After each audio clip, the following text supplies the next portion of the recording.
property investing fees, the good, the bad, and the unexpected. I've just been through the bridge to let funding process, and in this video I'm going to let you know 5 of the main fees that I had to pay. And when I tell you this, some of them were totally unexpected. These are fees that the gurus literally do not tell you about or prepare you for. So my first fee is a broker's fee. Now I paid £300 up front to initiate the process, and then I also paid a slight fee on completion as well. Now these fees, in my opinion and in my experience, these were invaluable. The broker was, in my case, it wasn't just that they initially got the deal in the first place, they literally helped me push this deal and the purchase of the last flat that I brought through the whole conveyancing process. They were just acted as a really good support system to get this through.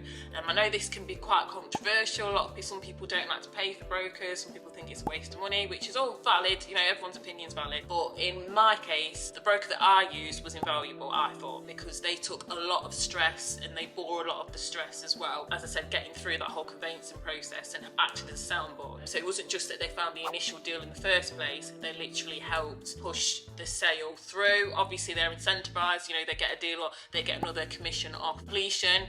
But hey, we're all winning in this situation, aren't we? I'm paying for the service, I'm gonna use the mortgage funding anyway, so go with broker whether I don't, you know. To me, I was paying for the support through the actual process rather than anything. So yeah, comment below if you would actually use a broker or not. I think it's quite an interesting point. I may do a video on this in the future because I think I've had a couple of comments in the past which are really good talking points, I feel. So yeah, comment below if you would use a broker. So the next fee was a valuation fee. And again, it was an expected fee, but the actual cost and the amount that I had to pay was unexpected. So at present, fingers crossed, I've got a commercial property going through. I didn't realise how much more expensive valuation fees are on commercial properties. So it was a hell of a lot more than what you pay on a residential property for a valuation. I think I ended up paying something like £1,350 for this valuation, which when you're used to paying a couple of hundred, 200, 300, 400 pounds for a valuation on a residential property, yeah, this was a bit of a shock to the system. So the actual cost was expected, but the amount that I paid was really unexpected. I didn't expect to pay so high. So that's another point if you're buying commercial property. So yeah, the next fee, it's paying stamp duty. I had to pay stamp duty on residential property. But yeah, I just really begrudge paying this fee. I just feel like it's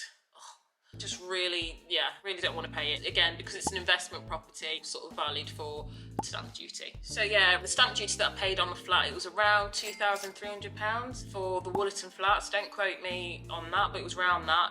But yeah, begrudgingly I had to pay stamp duty because it's classed as a second property or an additional property. It's not a property that I'm going to be living in. So yeah, stamp duty, it was still a criteria for this purchasing this property. So the next fee was solicitors fees we had to pay for them to actually do the conveyancing work, which was totally unexpected. But I also had to pay for independent legal advice, and I also had to pay for a director's loan agreement to be drafted as well. I'm actually purchasing the property in a company name. Again, I can do a video on how I'm finding actually purchasing properties in a company name if you'd like. Just comment down below. So yeah, because of the plan and the vision that I've got, obviously it's a hobby for me doing the property investment. I love doing it, but to make it more tax efficient and more smart, I've decided to opt for purchasing my properties or investment properties within a company name. So yeah, as part of that, again, probably should have done extra due diligence on this, but I didn't realise this, but going through the conveyancing process on the Woollerton flat, I had to pay for independent legal advice. It was a request from the lender, which added to the legal costs, and I'm also having to do that again on the property that I'm going through at the minute, and also getting a director's loan agreement drafted up as well. Hopefully I can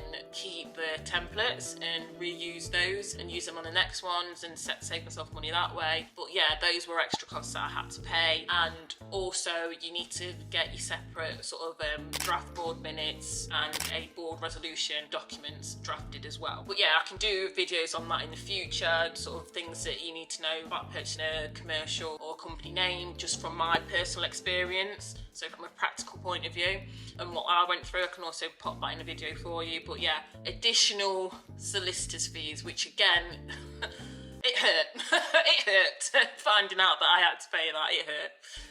Still reeling from it now.